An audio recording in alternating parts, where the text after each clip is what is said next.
All right. Perfect. Hello, everyone. So before I jump in here, I just want to thank everyone for taking the time out of their day to join us for this informational webinar on the pros and cons of online voting for community associations.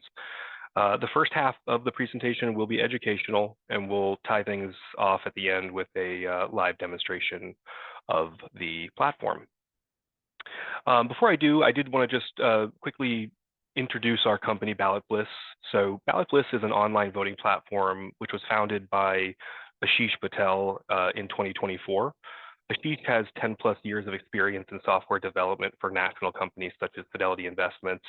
And Ballot Bliss is a new partner with Polera Software, which is also founded by Ashish. Polera is an HOA-specific CRM management platform that's been in the HOA industry for over 15 years, so you might be familiar with them. The integration of these systems makes it simple for HOAs to manage online voting along with their daily workflows. And I apologize, I have a slide that kind of outlines some of this. I apologize.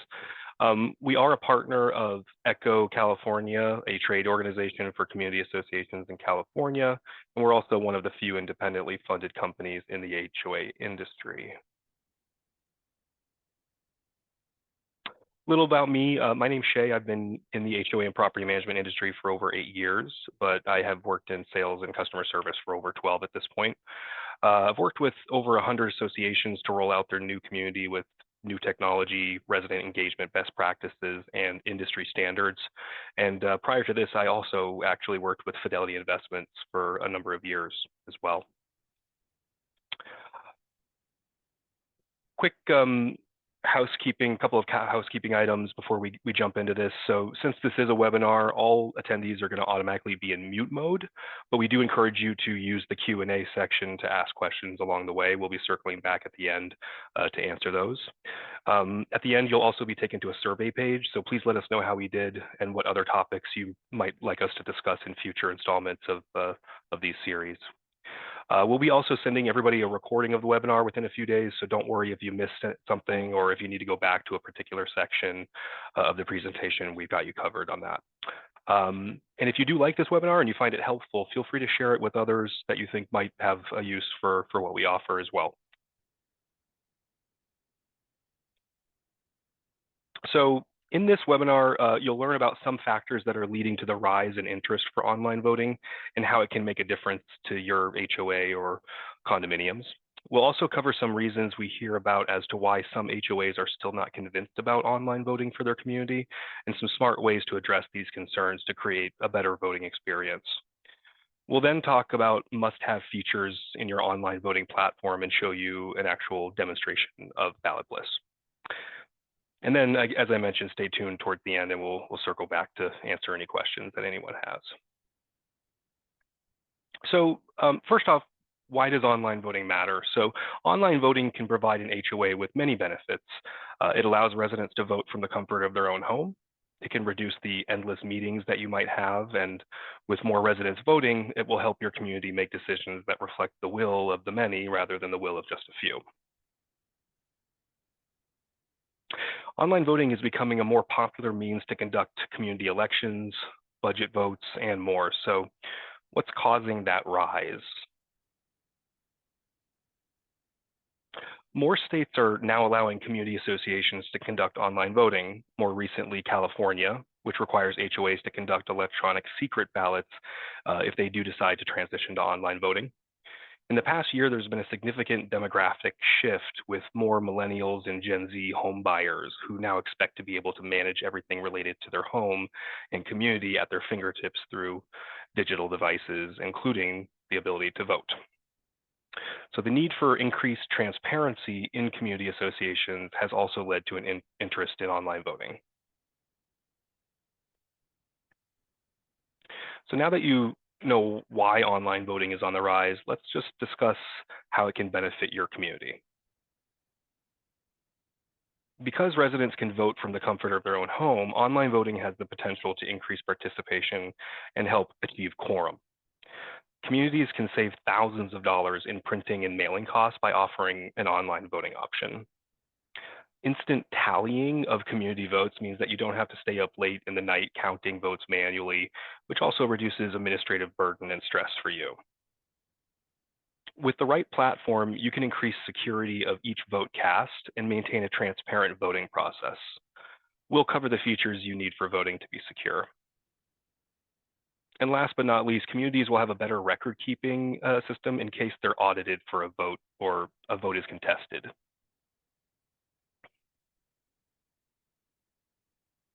So given questions about transparency and lawsuits against a few HOAs in the past, some boards are still concerned about voting and in transitioning to online voting, and here's why. So the first is the concern about security, given that a few HOAs have been sued in the past for election rigging. In 2015, two people in Pennsylvania who were serving as their chair and secretary of the board were actually convicted of hundreds of counts for vote manipulation as they filled out ballots on behalf of several residents without their permission. So although this vote was purely offline, boards may have questions about whether online voting is susceptible to rigging or not. Homeowners may also be skeptical about the accuracy and fairness of online voting, especially if there's no clear verification process or audit trail. Low participation often stems from voter apathy or lack of clarity on issues. Also, not everyone is comfortable navigating online voting, and that could leave some homeowners out of the process. There's also privacy concerns. So when residents aren't confident their feedback will remain private or that their data will be stored securely, they may avoid casting their vote altogether. So let's talk about how you can address concerns of online voting in your community. With best practices, you'll be able to increase engagement, keep your voting process secure, and build resident trust. To keep your elections secure, make sure to choose a digital platform that provides resident authentication and detailed audit trails. Assign each homeowner a unique security code to cast their vote online easily. And try to educate your homeowners on security best practices, such as not sharing passwords or unique codes with others and not sharing their personal details online. To build trust with your residents, communicate the voting process with them well in advance so they know what to expect. This includes communicating what they are voting on, the choices, how to submit their vote, what steps the community is taking to keep their vote secure, and how you'll communicate the outcomes to them after the vote's concluded. Choose a third-party platform for voting that can provide you with verifiable results and accurate reports. And mainly explain to your residents how the votes are being counted so there's no surprise when results are shared with them.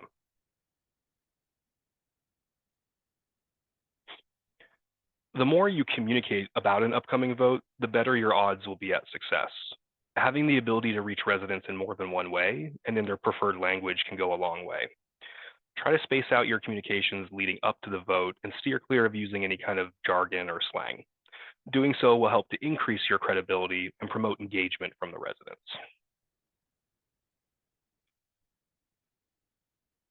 It's also important to remove as many technological or other barriers as possible so you can maximize participation.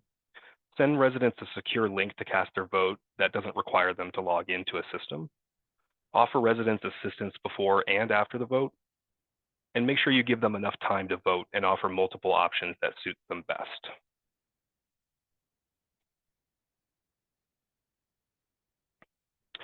According to a study done by ACE USA, it's been shown that organizations that offer an online means of voting can expect to see up to an 8% increase in overall participation. However, with our clients, we've seen up to an 80% turnout in online elections. Another one of our clients in Florida recently reached quorum for the first time in many years, actually, I think since the inception of their association.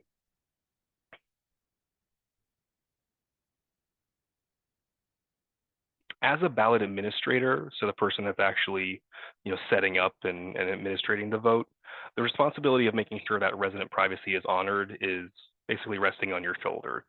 If your community or state law requires it, make sure to implement secret ballots. Provide residents with updates on voting progress, and use a system that is trusted within the industry and offers the ability to hide identifying information from the results if needed. And then after voting concludes, share the outcomes with residents using visual charts to help.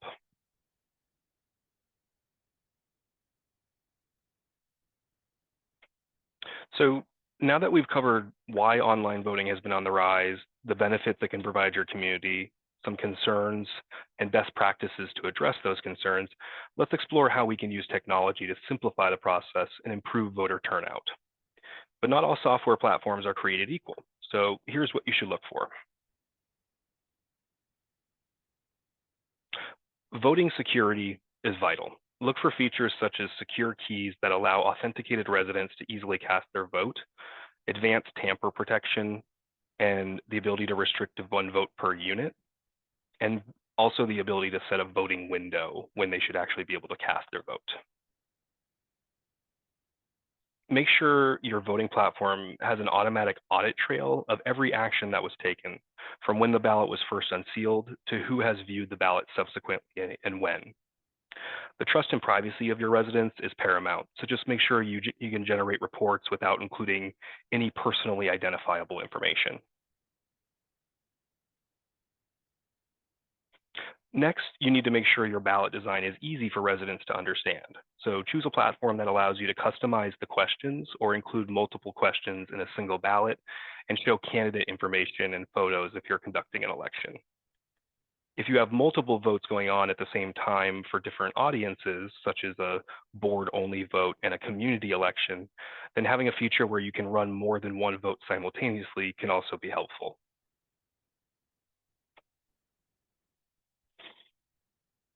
Make sure your online voting platform has a strong communication feature. Send messages to residents in their preferred method or language to make sure the message is both received and understood. An email with secure voting codes for each resident helps them to cast their vote securely and faster. Also, just make sure you're able to monitor message delivery for residents for accountability and peace of mind. Make sure that they actually receive the messages that you're sending to them.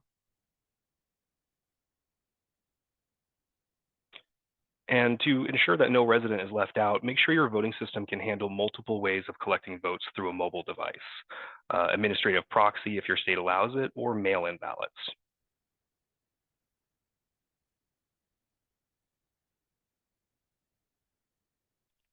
Getting instant outcomes from your voting events can help move community decisions along faster. Look for features such as real-time results, a quorum checker to monitor progress, automatically calculated votes based on the percent of ownership, visual charts, and Excel files for record keeping.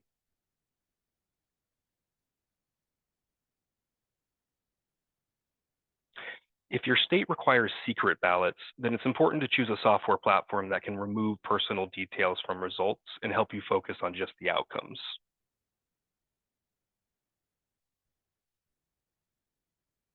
And so at this point, what I'm going to do is, now that we've covered the different software features to look for, I'm going to show you how you can simplify your community voting, maintain the security integrity of the process, and increase resident engagement, ultimately resulting in happier customers. So I'm going to go ahead and switch over to our demo community, which is the Franklin Street condominiums. I'm just going to walk everyone through what the process is. We already have an example in here, but I'm going to show you the whole process from beginning to end and how you can leverage the system for our communications capabilities as well. So the area that we're going to go to is the ballot admin area. And so as an administrator, this is where you'll be living and breathing when you're creating ballots. And you'll see that we already have some examples in here as well to just show what the capability of the system is. You can have multiple different or ballot situations happening at once. You can combine more than one into one if you have multiple questions that you want to include on the same ballot. And the way it works is you would start by going up here to create ballot. And the first thing it's going to do in the settings is ask you what the name of the ballot is. You can add a description, which you can see we dropped in a rich text editor in here, so you can add images, tables, links to separate documents, and so on in that description. Below that, I'll say what user group I want to be able to vote. So this is where it comes into play if you have different audiences that I mentioned, like a board only vote or one that you just want the owners to be able to access. The ability to restrict to one vote per unit is by default, but let's just say I wanted to do a poll or a survey, I could disable that and do a mass, permission to all user types in the community if I wanted to. And then below that is where I can say what happens when the results are accessed. So this comes into play when you're having a secret ballot. If you want to, basically obscure the information that makes that vote identifiable for who cast the vote until it's unsealed, or I can just show that information at any time. And then below that, same idea with the results as opposed to the people who cast them. I can show those at any time during the vote as it's being conducted, or seal those until the end. And then this is where if you are tracking quorum, you can set the number of votes needed to reach quorum. And what will happen is there's a visual representation on the dashboard where you can see how close you are to reaching that number. And then it'll actually light up a different color once you have reached quorum on the dashboard when you're looking at it. We do have the concept of percentage of ownership. So if any of your communities have weighted results, we can have those factored in as well to the result tables. This is where I would say when the vote should be opened up and available for them to vote on, as well as when it should end. And then if needed, we added in a separate terms and acceptance if you need to have them acknowledge some legal jargon before casting their vote.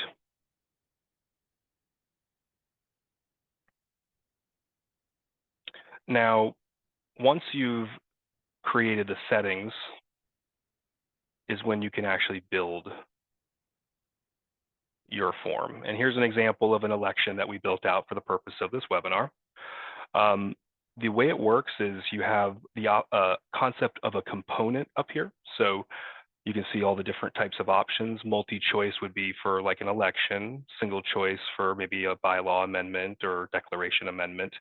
And then there's a formatted text option that allows you to just drop in any type of information that you might want available to them. And just to show you what I mean by that. So formatted text box opens up a rich text editor box that I can drop in images, files, what have you, or any information that you want on the ballot. Right here is how I can move those boxes. So the ordering of it on the form. So let's say I wanted this to be at the top, I can just move it right up to the top of the ballot so that it's above the actual questions. And then you can see that we put an example of links that we can do to a separate bio as well. And here's an example of a single choice component. If this was, say, just one seat that was being voted on, you can also do, let's just say it was 2 seats that were being voted on. A multiple choice would open up the minimum and maximum. So you can actually say, minimum 2, maximum 2 or 3, whatever it may be, depending on how many people are being voted for, how many seats. It's also worth noting that there's a required option. So what will happen is if you don't select this when you're creating that component, the resident would be able to submit the form without actually answering it. So it's important that if you want to make sure they have no choice but to answer it before they submit the form, to make sure that that's checked off as well.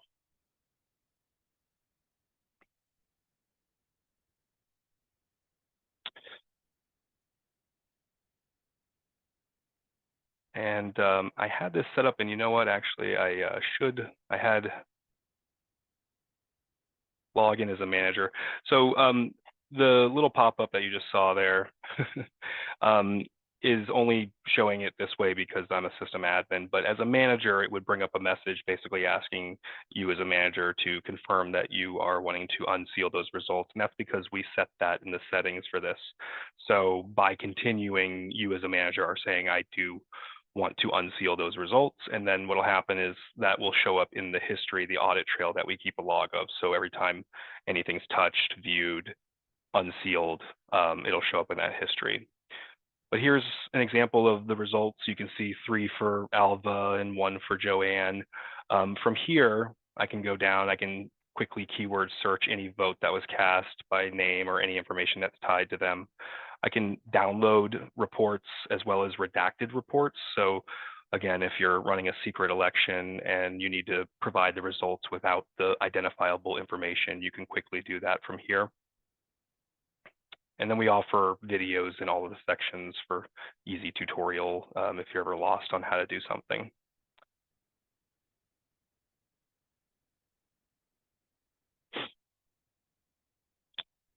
We also show you the participation. So this was the other side of it. If you needed to show or just see the who part and not what they did.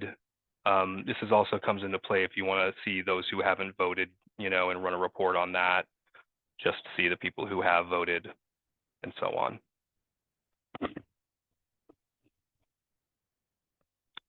Now, there is this share button here, and we're likely, this is not going to be as used as much moving forward because what this is a link that can be copied and put into an email, which would then, once the resident selects it, require them to log into the system, or if they haven't already, register and then log in to place their vote. And it does bring them directly to the ballot in question. However, we recently released new functionality that does not require residents to log in to place their vote. And the way that works, if I hop back over to the portal here, I can structure an announcement out to the community. And this is the one right here that we're calling a ballot invite. If you have multiple ballots, they'll show up here. In this case, we have the election. It will detect the settings that you set for that ballot. So in this case, this was an owner-only election. Therefore, it's locking that in as only sending to owners. And also, you can select to only send to those who haven't voted so that you're not spamming the people who have already placed their vote. Then the idea would be that I can send, a quick message, put a subject, please click link below to cast vote, and then send it out to those who haven't. And that is going to look something like this. So here's the message, please vote, click the link below to cast your vote. And here's the code that's randomly generated. So I'm just going to click this link here, put in that code.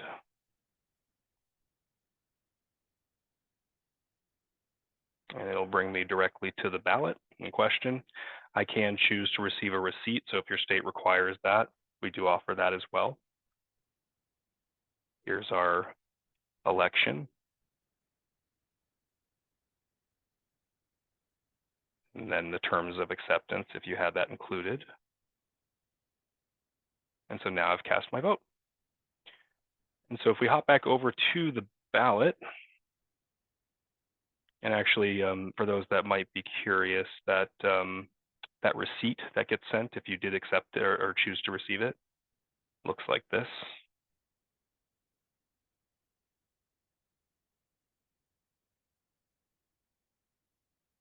And then if we jump back over to the portal here, refresh, we should see that vote that I just cast.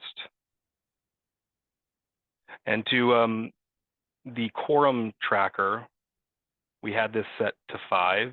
And so if I go back over to the list, you'll notice that it does light up green because it's detected that we've reached the 5 necessary votes for quorum.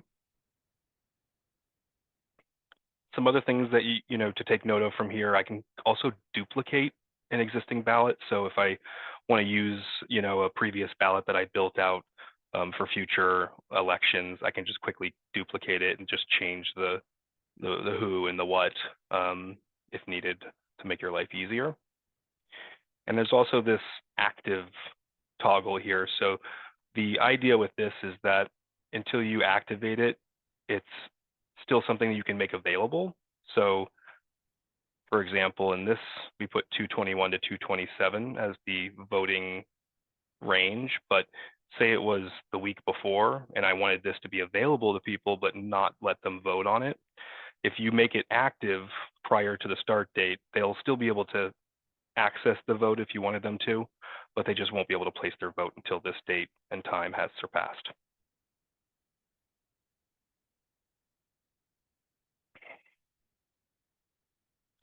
And on that note, let me just jump back over to my presentation here.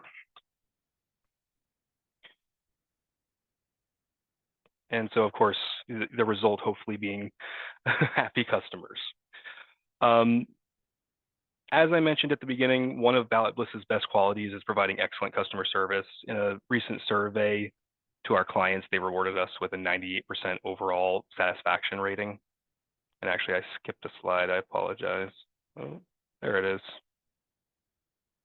And then this one is regarding actually a manager, Jeanette, with First Service Residential, who recently used our online voting platform for her community's vote. She loved the streamlined way of creating a ballot, communicating with residents, and getting the instant results compared to the old way of printing ballots and manually counting votes. So we're glad that she had a successful vote and loved our system. So.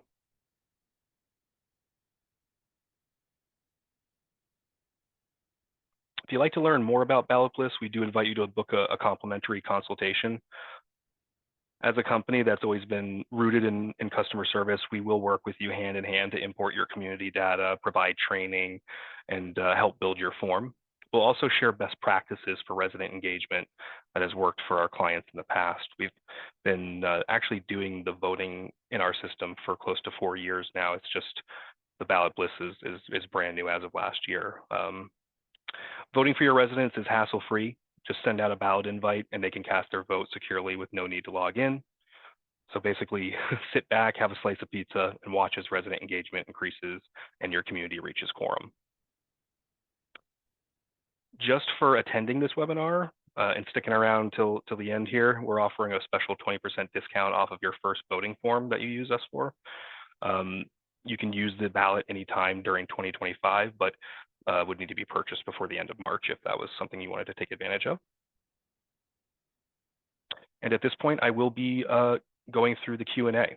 So if you have any questions, feel free to drop them in there. I'm going to try to get through all questions that are left in that area. If we don't have time, then I'll definitely circle back to you.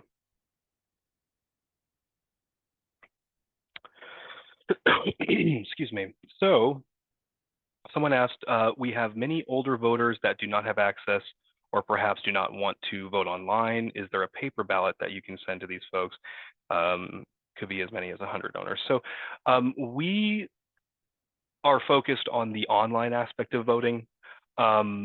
We do have in our Polera parent product a way to send out physical mailings. However, it's not currently tied into the voting aspect yet. So that is something that we intend to do in a future phase. It's just not currently something that's available. So you'd still end up doing the paper ballots, whatever way you've been doing them up to this point. And then of course we would take care of the rest on the online portion. Okay. If we don't meet quorum, can we extend the voting end date? So absolutely. And this has happened already with several of our clients. Oops, let me just hop out of here real quick. So basically, let's just say that we were past, the end date on this one. There's nothing stopping you from just going into the settings and pushing that date forward as needed.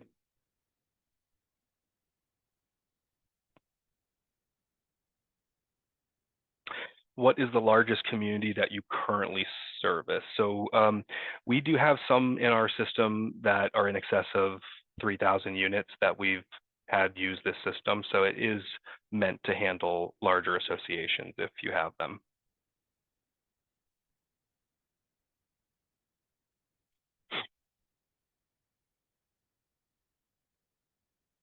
Okay.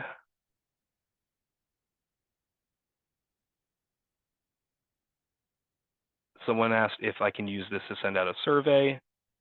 And so again, that depends on how you set it up. So if you unrestrict the one vote per unit, then basically, and then, depending on the user voting permissions, then basically you can set it up for those kind of things and let anybody vote for any reason that they might need to. So yes, that is absolutely something that you can use this for.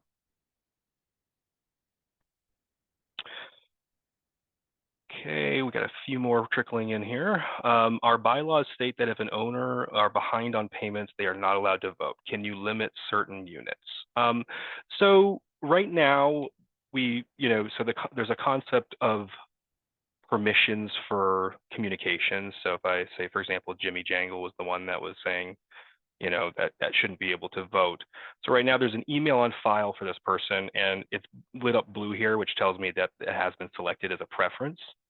But if I go in to edit their contact details and I deselect email as a preference, that person's email will still be on file within the system, but they won't receive any communications, including anything that has to do with the ballot. So yes, that is something you can do in our system. It's not specifically that, like you're saying they can't vote, but you're excluding them from any communications that you would be sending about the vote. So they shouldn't hopefully have any clue about going in there and doing it.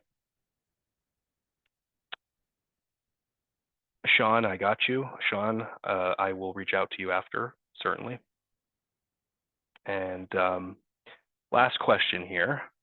If owners have several units, do they get one ballot and multiply by their number of units, or is there a separate code for each? Great question. With that guest link that I showed you guys, so just to circle back over to it, if, say, this owner had 2 units, they would have 2 different links and codes to enter for each. Same for any other multi-unit situation. And to that point, on the opposite end, if there's multiple owners, a husband and wife that are in the same unit, the settings for vote 1 vote per unit will restrict them from duplicating a vote. Awesome. All right. So I appreciate everybody taking the time. I will follow up with those who asked to be, and we will be following up with pretty much everybody after the webinar as well. But thank you so much for taking the time with me today, and we look forward to speaking with you. Have a great rest of your day.